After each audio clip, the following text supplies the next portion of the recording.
I thought I would show how I do my handles for, let me see, let me use my cell phone because the camera's better on it. The spotlight here. And then you That's a just got to beautiful give me a piece minute of to, maple. yeah, it sure is. So I thought I would show how I make my offset handles that I use for my rolling pins. So I thought that would be neat. So, completed project there. And then, so here are a couple examples. And then how you shape the end, it's all up to you, So, but the big thing, what I'm wanting to show is how I get the faceted end, faceted top, and then the faceted sides.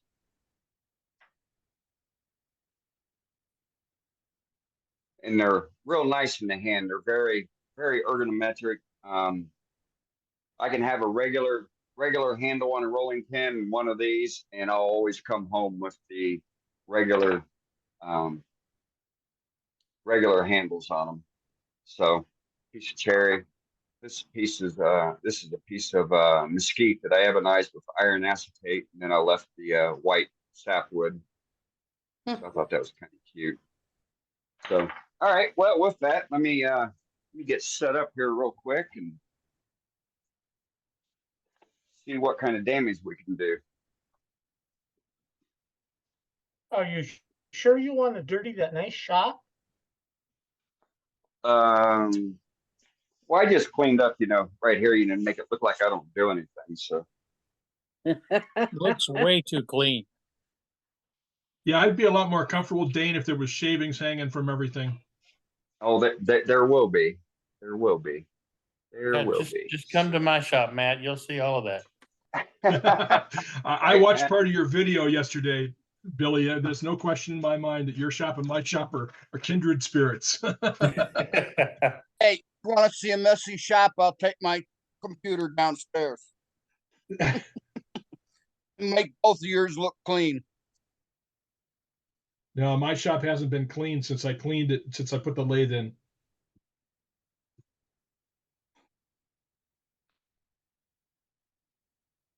So I got a few blanks set up. And so what we can do a split screen, and we can possibly see the body mechanics of me dancing at the lathe as I'm turning. Scott, I'm going to leave that up to you to remove and or add.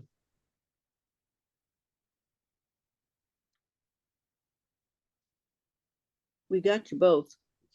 All right, well, that means I hit the right buttons, so that's good.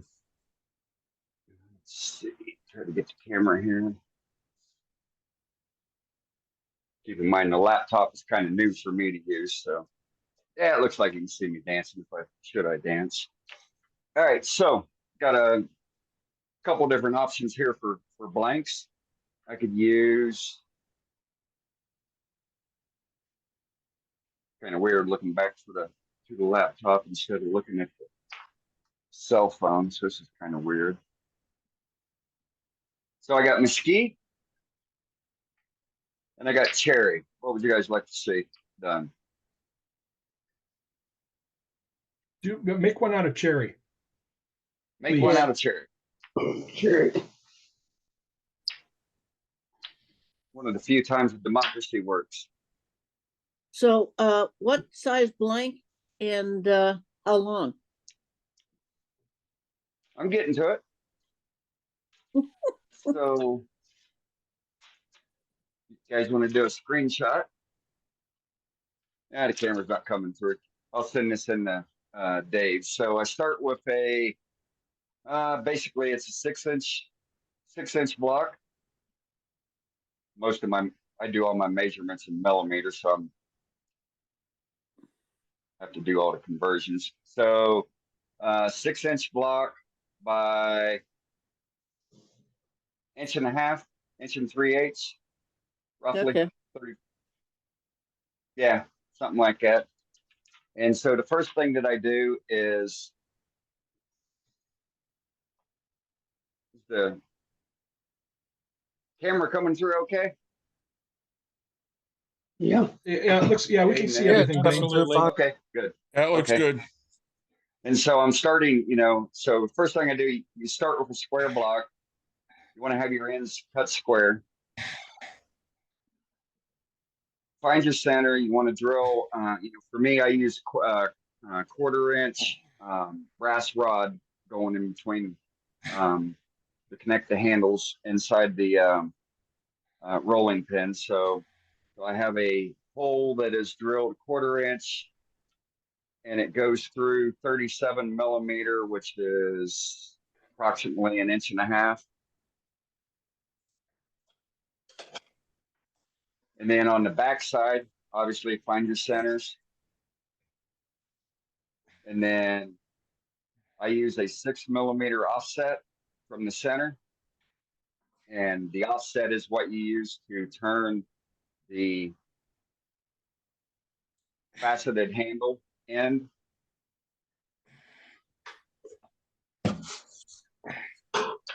And for that, so I use two different, aside from your live center. So initially starting out when I'm roughing the blank, I use a dead center, 60-degree dead center. And that nests perfectly inside of the 1/4 inch hole. And then after I turn the tenon, which goes inside of the rolling pin by 1/2 inch.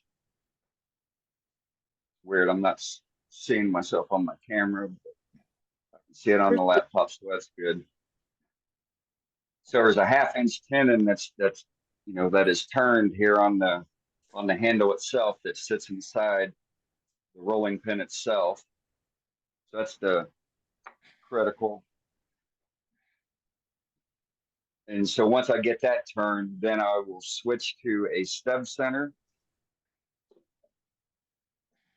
And the stub center allows you to have good amount of force to hold between centers without any fear of breaking or blowing out that tendon that is now weakened because you got a hole going through it and there's a small wall on it. There's only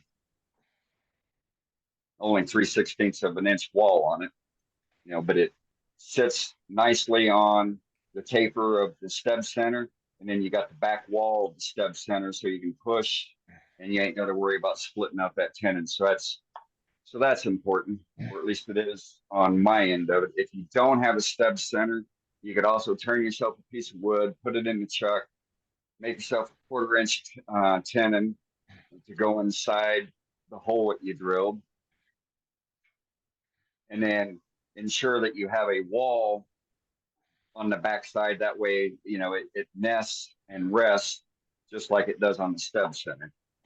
Does that make sense? Is the 1/4 inch hole for a steel rod to go through the rolling pin? Yes, it is. Because inside my rolling pins, I put a bearing on each side. That way, everything rolls nice and smooth. Now you got to worry about wood movement, binding up against the metal, the brass rod.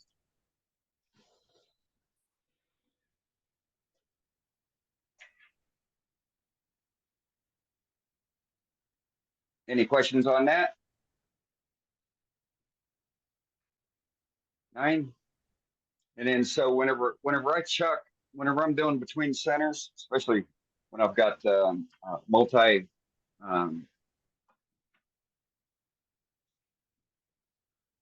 got different access points, I always want to make sure that I am on the correct point and that I'm not off to the side of it. So I always seat the live center side first before putting it up against the dead center or the stub center. And then so again, doesn't have to be super tight. you know, you're going to be able to turn it by hand. Your tool is going to be doing all the cutting. So real quick, I'm going to try my little light here. Does that wash out things too much? That seems That wash okay, things Dean. No, out? that's fine. Okay, good. So let me get my face shield.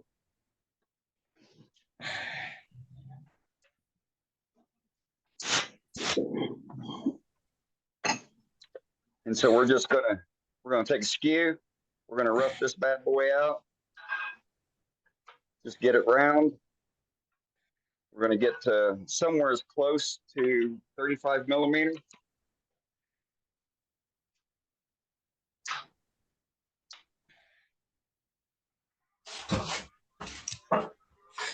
And then we'll lay out the various dimensions.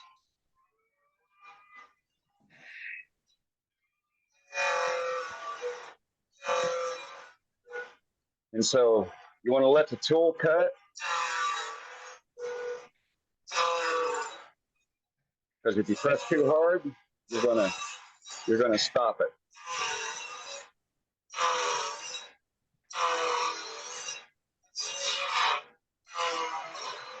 And when you're between centers, pretty much the safest way to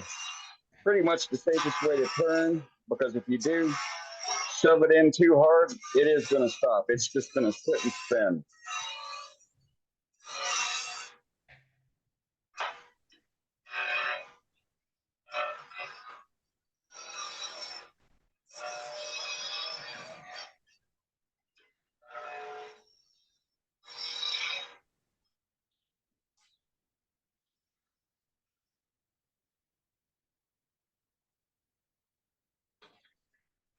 All right, so now we got a nice clean surface, and now we will mark off the dimensions.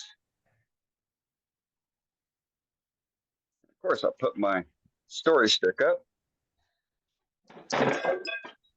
just like car keys, right where you put it, you know. Dane, I think we get a better view if you went to just the cell phone camera from overhead. Yeah, it's not big enough, huh? That's Oh, better. perfect now. I There we got you, go. Dean. All right, thank you. All right, so I use a story stick whenever I make stuff often. It's just easier that way. That way you don't have to, God, it sounds like I'm talking in a drum with this thing on. That way you don't have to recreate your dimensions each time. You know, take the time, make yourself a story stick, cut yourself out a little drill divot for your critical dimensions. You know, label them if you want to. And then so all I'm going to do is put this right here beside the, on top of the tool rest and up against the piece of wood. It's not gonna pull out of your hand. Everything's coming towards you. And so now we'll mark our first one. That one's not a real critical one. That's really not a real critical, but that one's really critical. And that one's real critical. But that's just a guide there. And so right here, this is where the half-inch tendon is going to be turned, approximately 14 millimeter. And then this is where you can do your shaping for the bulbous end of the handle that's going to be going against the rolling pin. This is where your taper is going to take place. But this dimension right here is when you set it. This is going to be the dimension of about 14, 15 mil that you're going to be turning that offset to. And you don't want to blow by that offset or have the offset blow by the offset of that 14, 15 millimeter dimension that you set, because then it's gonna screw up how that shape and feel is. And then you've got to, you know, turn it around and then start going back between both chucking points to try and get everything through up to where everything is proportional. And so what we're going to do next is turn the tenon down.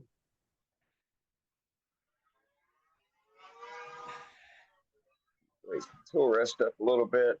I'm just going to hog that off with the skew.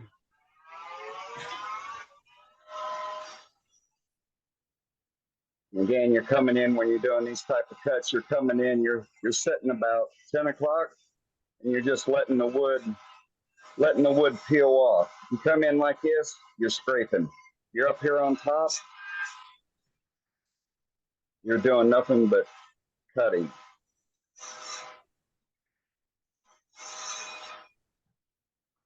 And because I don't have this tightened up a lot, you definitely got to take smaller cuts, and you got to let the tool, got to let the skew do its cutting.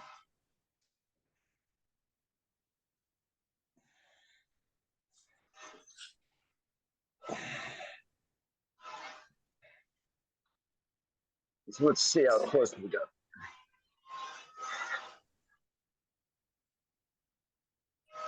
Real close.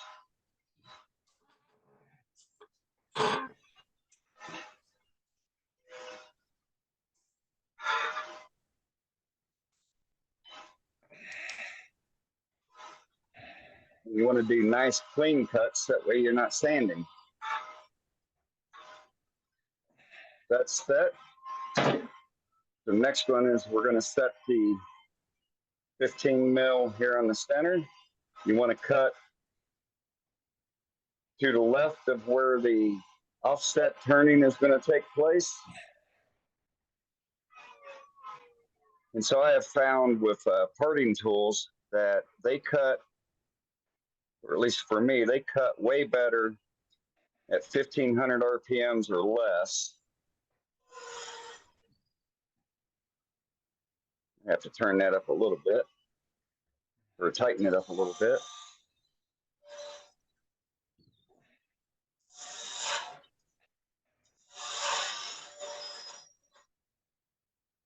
When I'm at a high speed, I find that it burns the wood. So you can see there where it wasn't cutting, the piece just stops.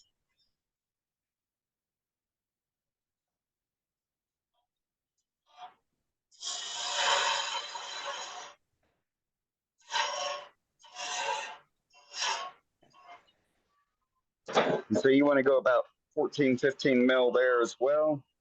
You can be a little bit oversized because you're going to clean that up in the final turning process when you're making the match between when you're doing the blending from the offset to the straight part of the turning on the handle.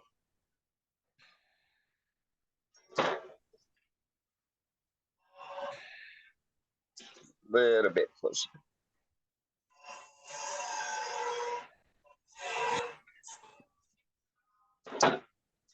That looks close enough. Yep.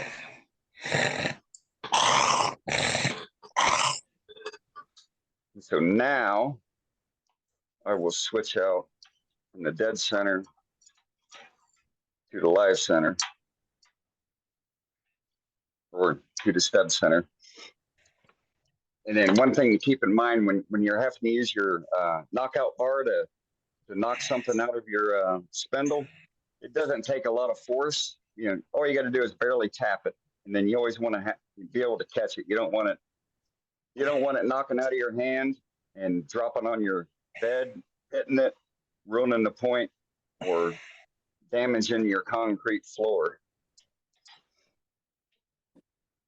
That's a joke. Tough crowd. All right, any questions? None so far. All right, so once again, so I've got my offsets. There's your center point. So 6 mil on that side, 6 mil on that side. And so once again, I'm going to have it to where it's just close enough to where I know that I can feed this directly in, because I'm starting on the chucking point on this side, and then you squeeze it into your stub center. Water drink.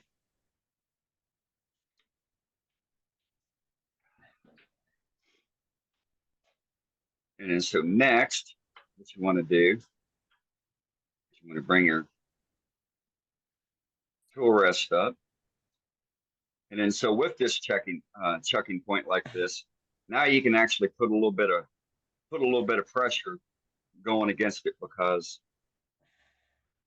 all of the torque turning pressure is going to be coming against the walls of the tenon. There's no pressure, outward pressure. It's going against the walls. It's going to cause this thing to split. Does that make sense?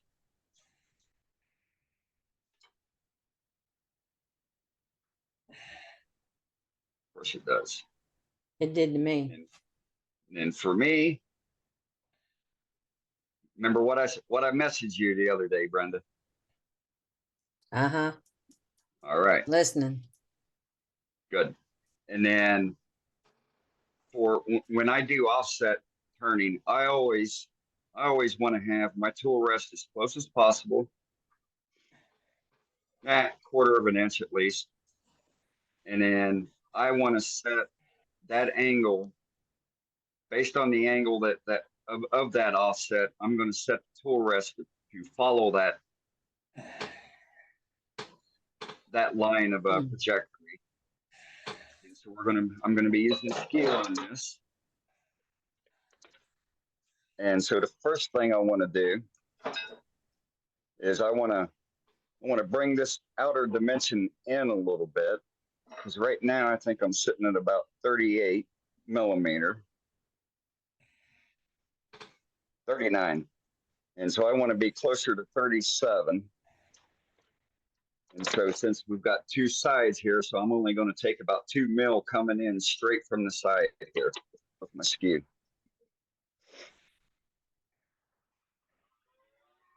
And then we'll start the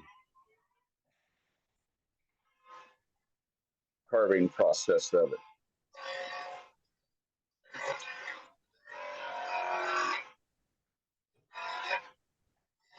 So you can hear that offset. Speed is your friend. You're turning half of it is air. And so you can see the lines. So the lines are important, because that is what sets this line right here is your turning point that's going to set that part of your handle coming in. And so you want to try and turn just to that line. We'll see how successful we can be at doing this.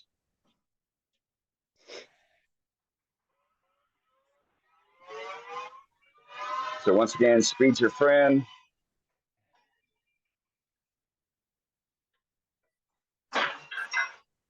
Good thing there was nothing that was going to break on that.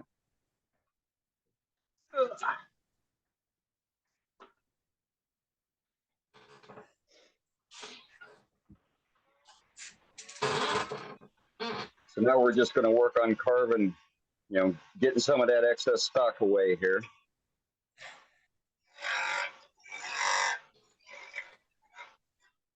That way you can get the bevel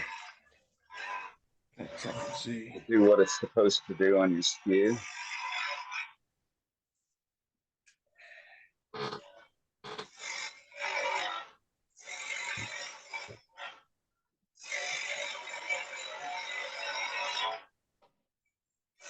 In case you didn't know, you can actually cut with the toe on the skew. You utilize that other part of the blade that gets so sorely ignored. But you just got to be careful you don't get too aggressive with it, because it will remove some wood.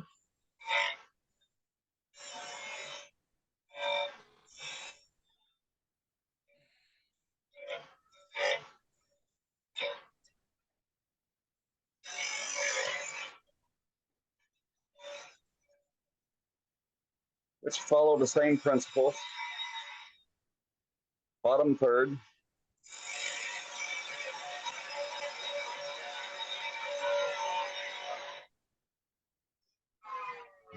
Give you a little progress of what it's starting to look like. Shape goes real quick.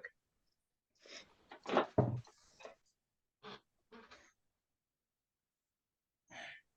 don't know if we'll be able to get in here with the pencil to where we can see it. We'll just go ahead and mark it here. We want to turn right to that pencil and then over that width of the parting tool that set that dimension here. I don't know if that's coming through. No, not really.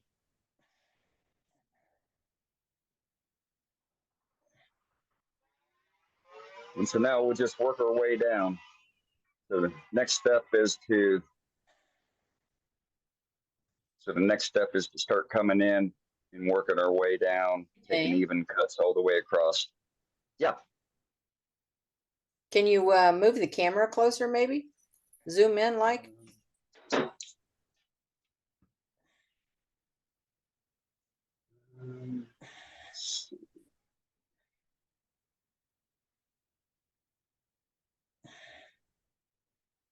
If not, it's okay.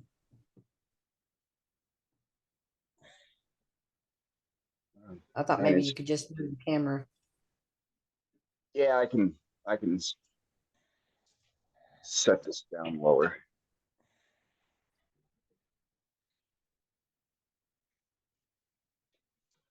And how's that? That's better. Hold it stiff. You're making me dizzy. That's good, Dane. Yeah, Thank you.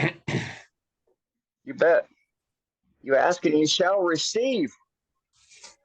Oh my goodness.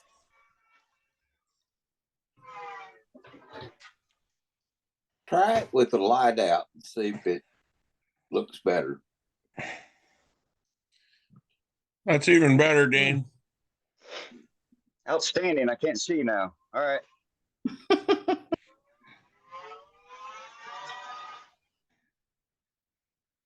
Muscle So memory. we're coming in. We're catching the toe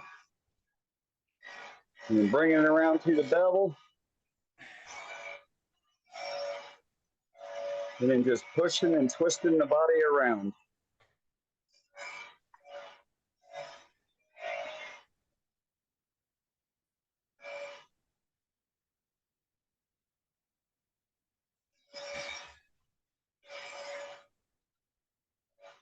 You're going to take light cuts.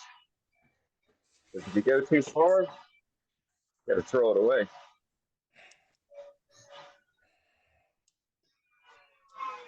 Let's see where we're at.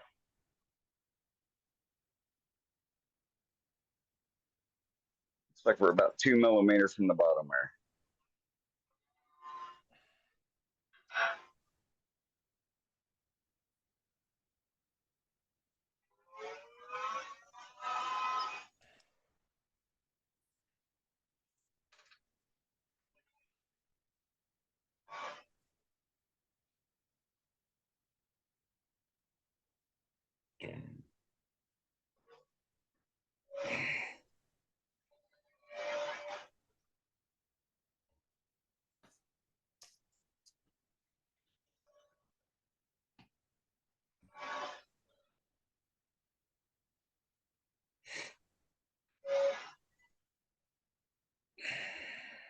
Just like walking a dog.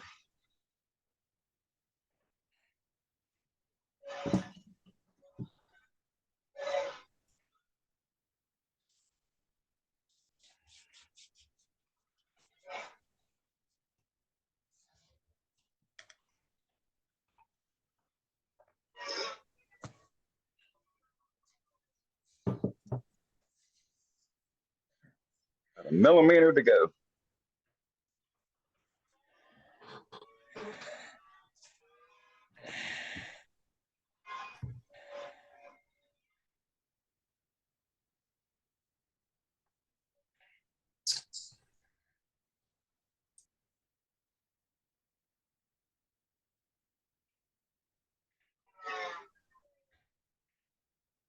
no shame in stopping and looking at what you're doing. You're almost there now. So now you can probably see that pencil line.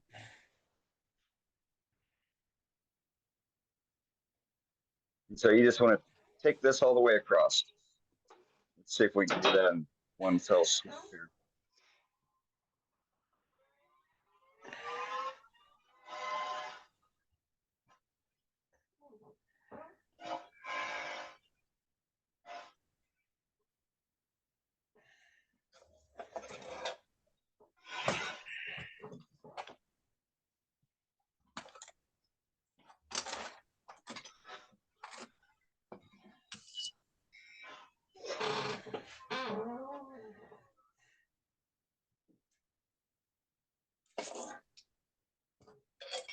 Look at that. Nailed it. That's surface ready for 320. So if you wanted to sand, now's your time to sand while you're on that offset. And then there's one other opportunity later when you profile the end of the handle end. So now we'll just do the same thing, change the point, reposition your tool rest.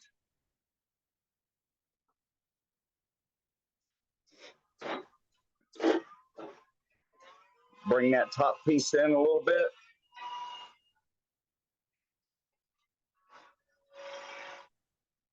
So what you should do is start with that dimension priorly.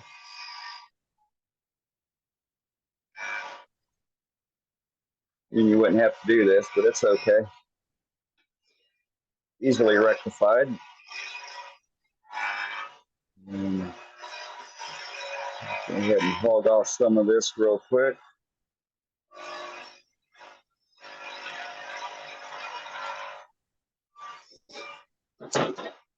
Stop and see where we're at. You want to make sure those two handle lines are joining together. We're in the same plane, so it looks like we're good on that. And we got about 3 millimeters down here at the base.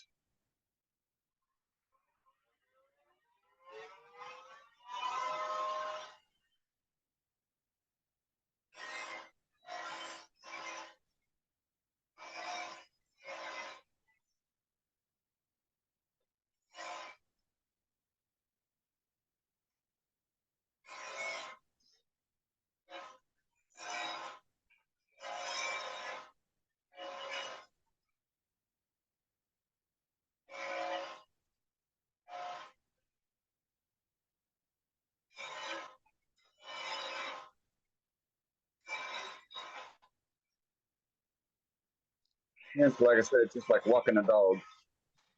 Go a little ways, take a break.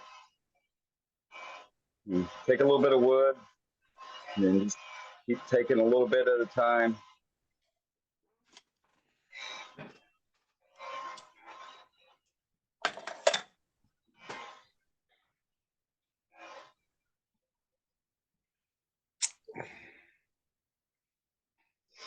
Let's see where we're at.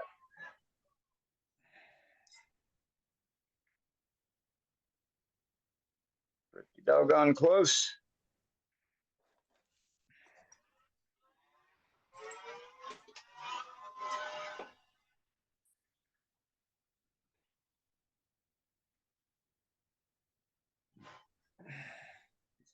Take 1, 2, go. There we go.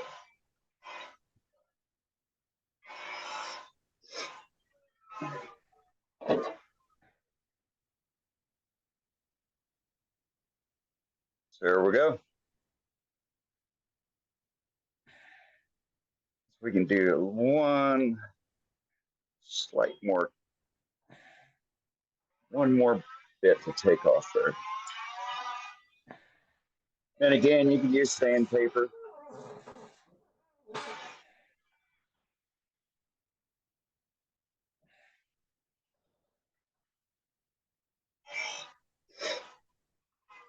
Nothing wrong with that. There we go. All right, so now that we're in this chucking point here, so make your oval handle.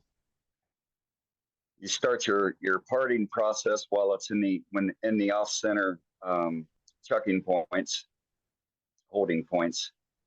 So all you got to do is take it in just a little bit, because you can't take in too much, because you still gotta have the dexterity of the handle in here to turn the rest of the piece here. But you're just going to take it in a little bit,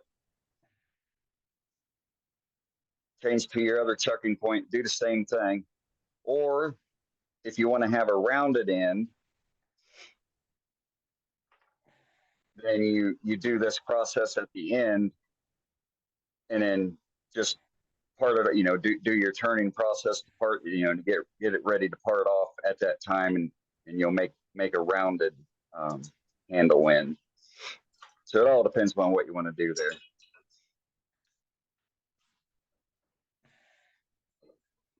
So I figure for grins, we'll just go ahead and do an oval one here, because it's kind of neat. And then that's where that second line came in. I said it wasn't real critical, but it kind of is. And so it's I got written on here 8 millimeter, and that was if you do a shorter piece of wood, you could actually get away with 5 3/4 doing this piece, but it leaves you a little bit of room here on the live center side. But that line right there is part of what you're turning to right now before you start connecting the residual line from the offset. Any questions? So you Not so only, far. did you do 2 sides or 3 sides? No, it's 2 sides. Thanks.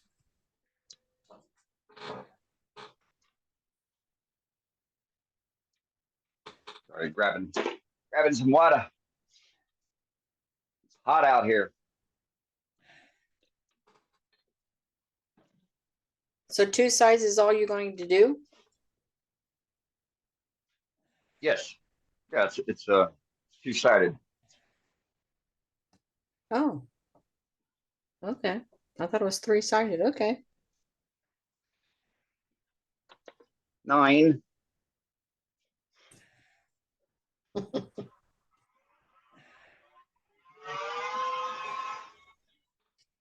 right, so using spindle gouge,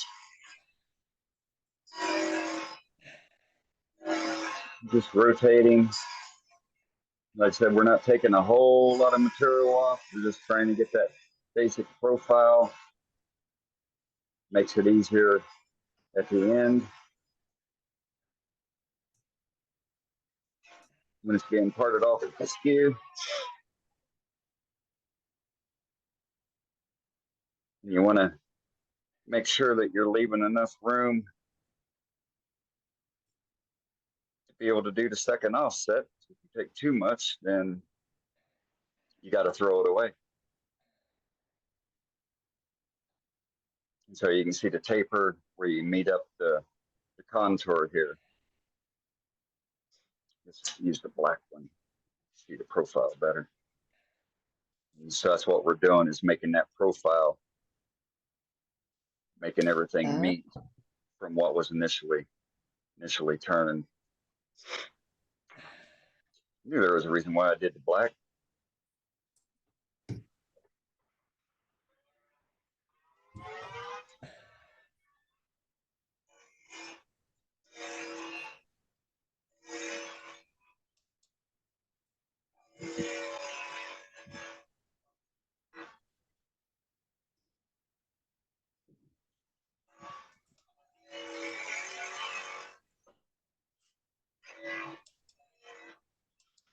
That should be enough.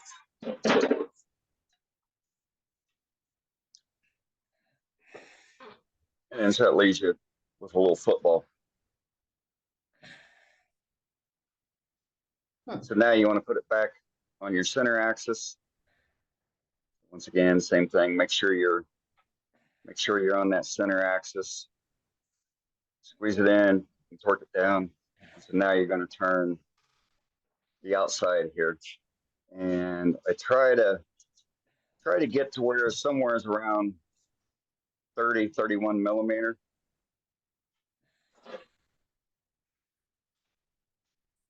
It looks something like 30, 31 millimeter. It's not critical, but if you're making multiples, obviously you want to have something close.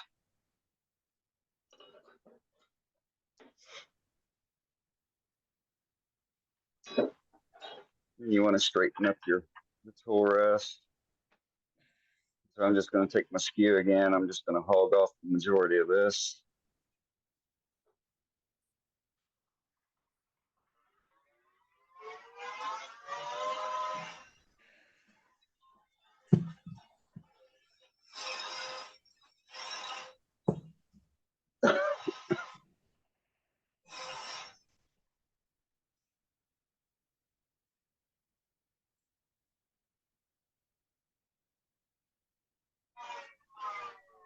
Skew presentation.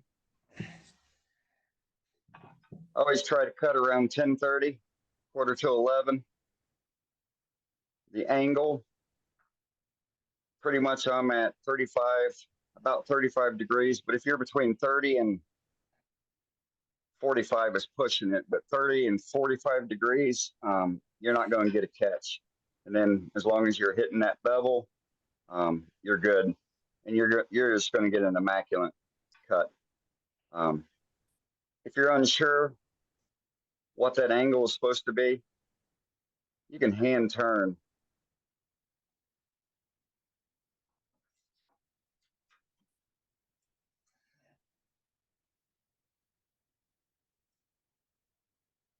And if you got the right angle and your tool is sharp, you're going to get little wispies.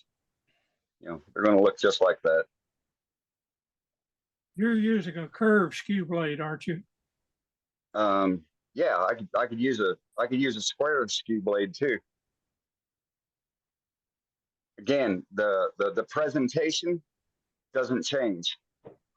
Whether I'm using that style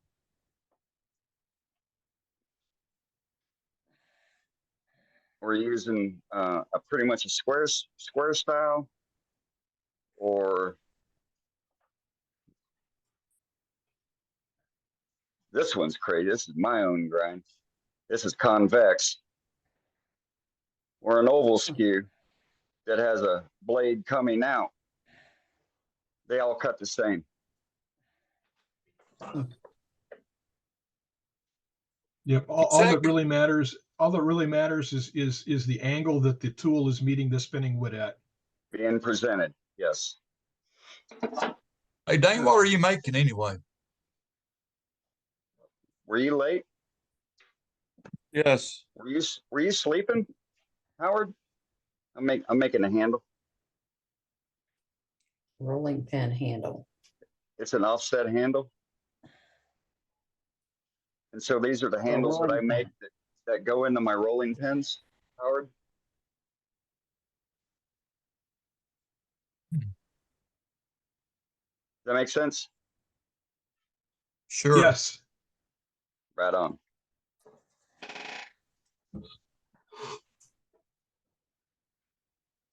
All right, so now we need to remove some of the stock down here on this side. Oh, I never did check to see how close it was. Oh, pretty close. That's good.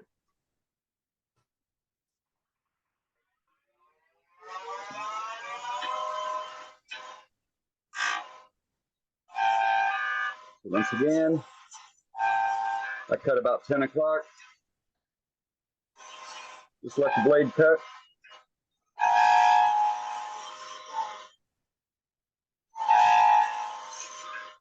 We're just hogging off material. You do want to be careful that you don't get gay with it and come down and screw up your profile that you just turned earlier with the offsets. Especially with cherry, because man, that stuff turns easy.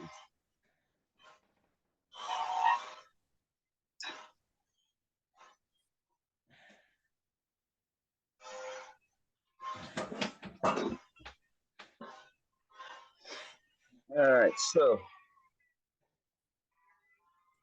I'm just going to make a little half bead on this side.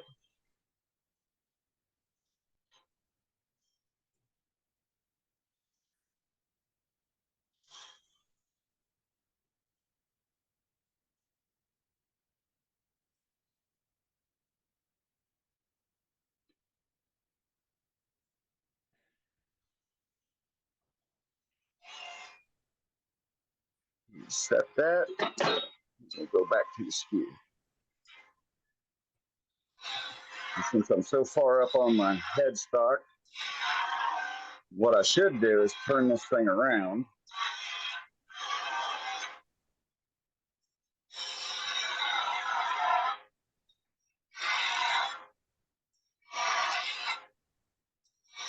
Because I don't like to cut left-handed.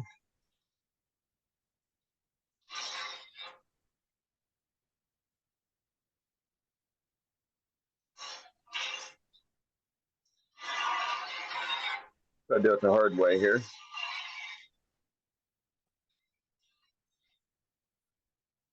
And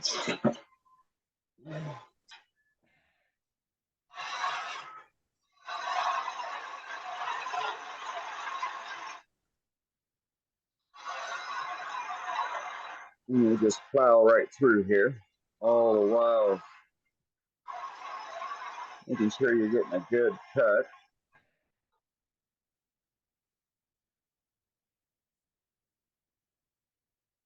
Come back in and clean things up.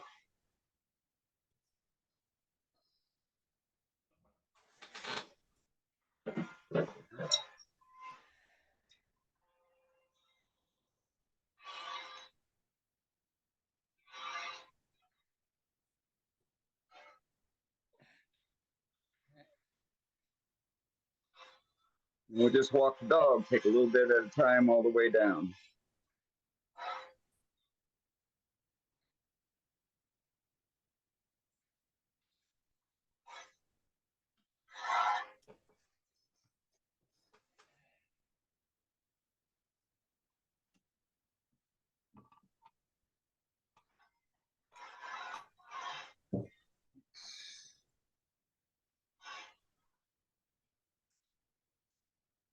You take that, make it nice and clean.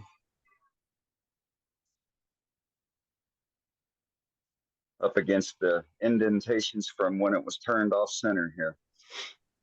So next, you want to blend. Now you got to blend these little hard points. You want to make them nice and rounded here. So with that, we're gonna use the all-rounder for that.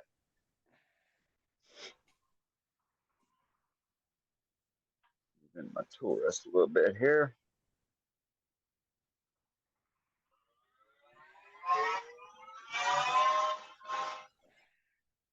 And you're just gonna go about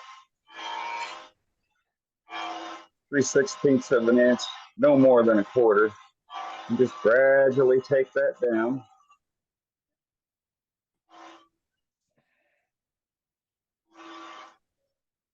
And then you'll rotate that into your cut.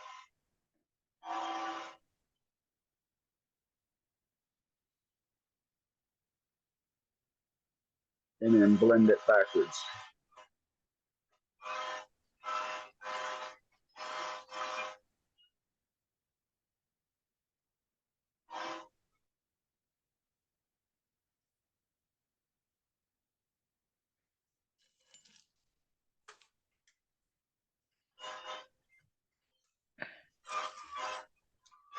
So a little bump right there.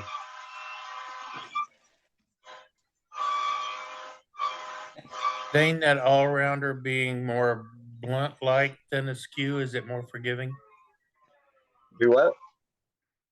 I said with that all-rounder having that more rounded, blunter cutting edge, is it more forgiving than a skew? It's a different cutting action. So it is square crossed, but it's conical the way it's Right. sharpened. your tool rest, so you're cutting at center. So your tool rest is dropped and the handle is down. And then you're always wanting to stay on the center line. Right. So, but yeah, I mean, it cuts great. Well, it doesn't look like it'd be as grabby. If you were to hit that point, it's gonna light you up. Oh, well, yeah. So as long as you're, again, you're following, it's probably more of a 30-degree angle with it. Okay, thanks. I didn't mean to But, interrupt yeah. No, that's it. So, so beyond a little bit of sanding to take out my burnishing mark from where I was pressing too hard on the handle end here, we're almost done. Let me grab my other skew, get it ready, and we will finish up the handle here.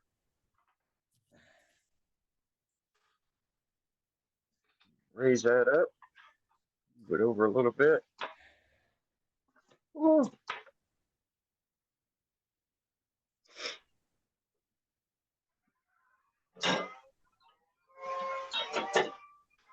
I like the shameless plug. Do what, Billy? I said I like that shameless plug. That.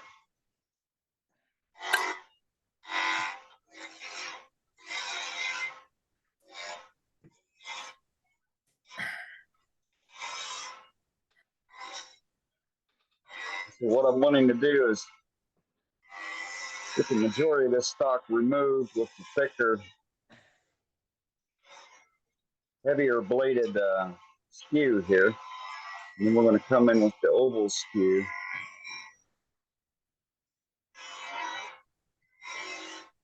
Pair the rest of that off.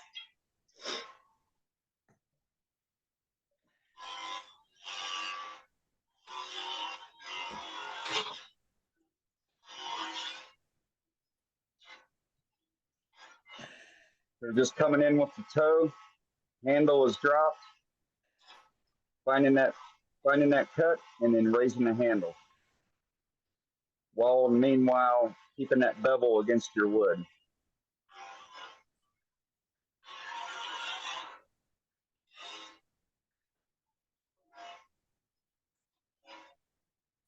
I'm having a hell of a time seeing that. But that's all right. We're almost there.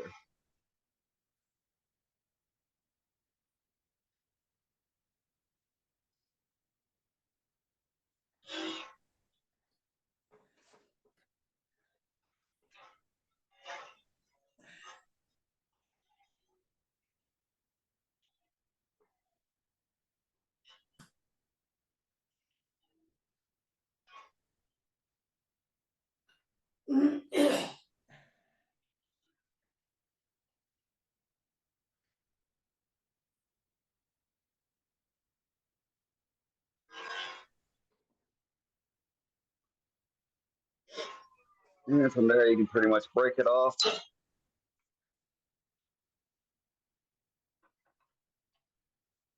Take your carving knife. Just break it off. You just have a little pin there. Take your carving knife, the chisel, sandpaper, however you want to do it, and that'll be broke off. Yeah, maybe if you turn a little bit more. You didn't go thin enough. Than I thought. A little thicker than I thought.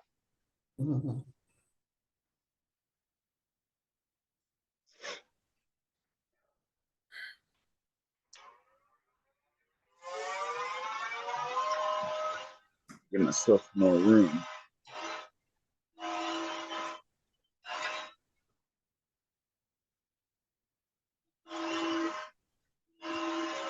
Now it's time for it to pop off the lathe, right? I thought it was going to go a little bit ago. There it goes. Nice catch. See, I was a wrestler, so I got really good eye-hand coordination. Dang. And then so there you are. Yeah, handle. Nice. Very nice. Thanks, Dean. Great And job, like I Dane. said, Very nice. fits I perfectly do in have your one hand, you know. question though. You really Yeah. nailed that. Do you ever worry about the fact that when you nail it like that, that the roller may not roll right? Don't think about it, Dane. It was a bad joke. I'm sorry. I need to drink. I need to drink some beer and get caught up. I'm sorry.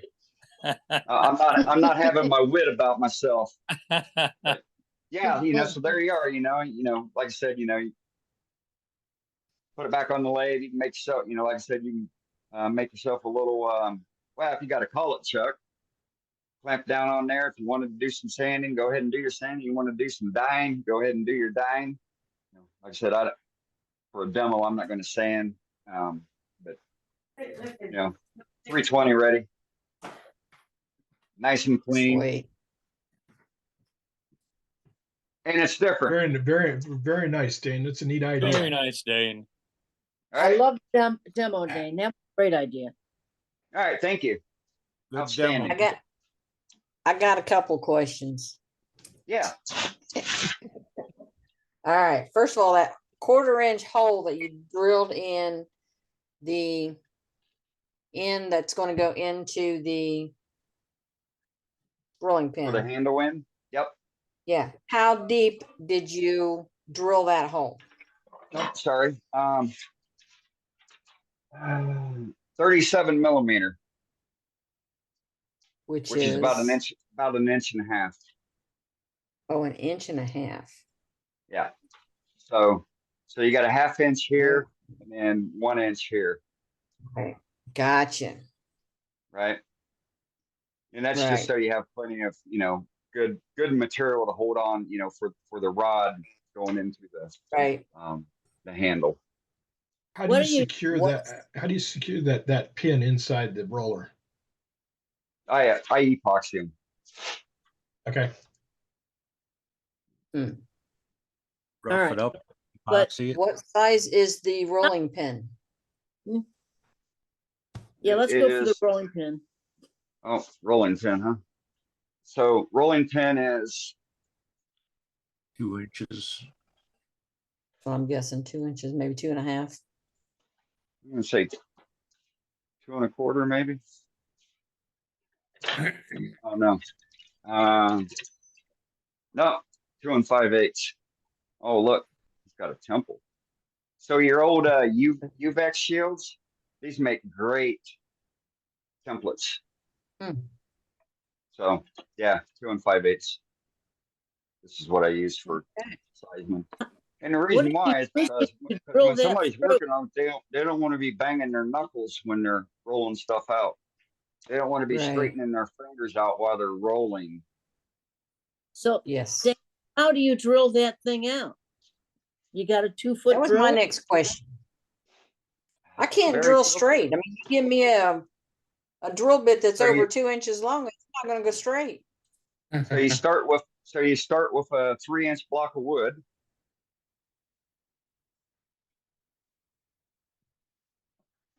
And there's an English guy. He has the best adage ever. If it needs a hole when it comes off the lathe, it needs a hole before it goes on the lathe. So you drill it as a square block before it goes onto the lathe. Okay. And so you start with your center drill and you work your way up. You're only going to a 1/4 inch. And then the final drill bit, I use concrete bits and I cut off The drill bit does not go all the way through the rolling pin? no, that's not what I'm saying. Yeah, the drill bit goes all the way through. Hmm. And so I use concrete bits and I cut off the end, you know, because you've got that big, you know, carbide tungsten cutter on the end of carbide cutters. You cut that off and then you regrind that steel. And somebody showed how to do that on Tips and Tricks back in March. I'm sure of it. Mhm. And so you regrind it. Now you got a drill bit that's rigid, it's solid, it's going to hold up. and you've already got your 1/8 inch hole all the way through it. Now you come through with your 1/4 inch. You do half at a time, flip it around, drill the other half. Works marvelously. Never And then when you matches go to turn it, now you've got your hole. It doesn't matter if the hole went crooked through that 3-inch block of wood, because now you're going to mount it. Now you're going to turn it in accordance with that hole that was drilled. up. Right. That's the purpose, Brenda, of drilling the hole first. It doesn't have to be straight. Cause you're gonna make it, you're gonna turn it straight to that hole. Yeah, Where do you that's put the what I bearing? keep telling myself with salt and pepper shakers too, and they're always crooked. Do you drill them So- first or so- drill them last? Huh? So Dane, do your handles rotate independently from the roller, or are the handles fixed in the roller? Now the handle is fixed, but I have a bearing on the inside, so it doesn't hang up on the wood. A lot of people will do fixed shafts going through, but if they don't have a bearing in there, then the pin's not going to roll correctly. And then when you put pressure on it, the pin won't roll. So you've got a hole all the way through the roller and a bearing on each end? Yep. Okay. Offset on the, it's offset I don't know, 3/4 of an inch. So this is a 1/2 inch. Bearing is probably close to 1/4 of an inch. Okay. And it's about, if I remember, I want to say it's 17 millimeter. Do you glue the, you glue the bearings in there so they don't move, or no? I put CA, but I have that fits. I've got to press them in with, I press them in with the live center. Okay. So they are tight. They're not overly tight because I don't want to split the wood, but it is a tight friction fit. Okay.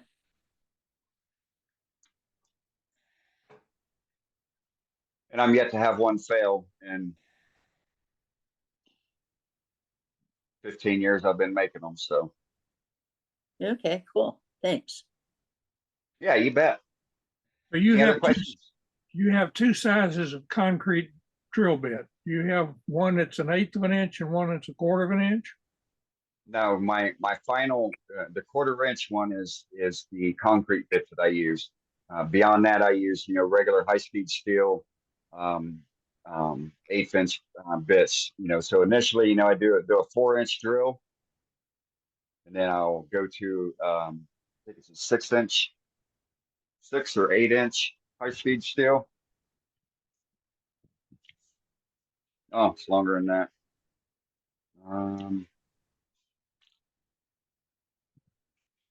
10 inches. It's an Irwin. Mhm.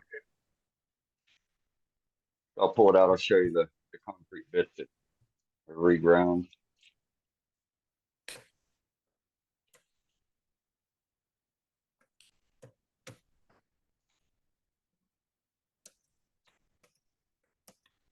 If I can get in there.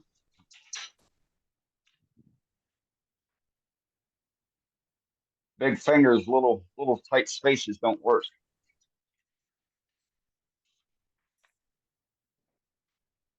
So there's the 1/8 1/8 inch. That's the 1/8 inch.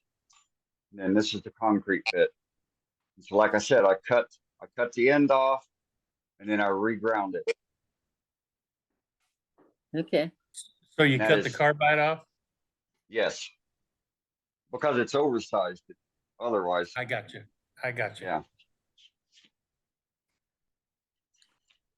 And the concrete bit will not flex, as long as, you, again, use proper drilling techniques, slow speed, back it in and out.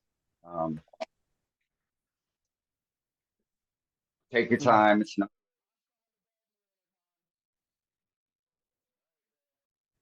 Good night, guys. I gotta go. Good All right, night. buddy. No.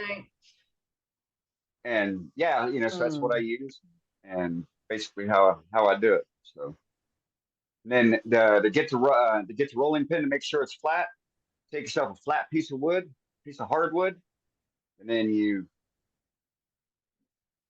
stick some sandpaper on it, and that'll take off any of the high spots that you may have.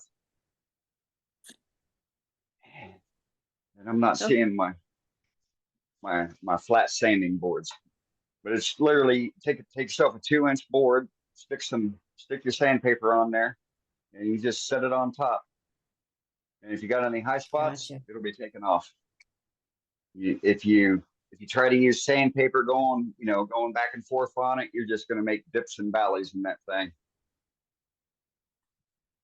Mm.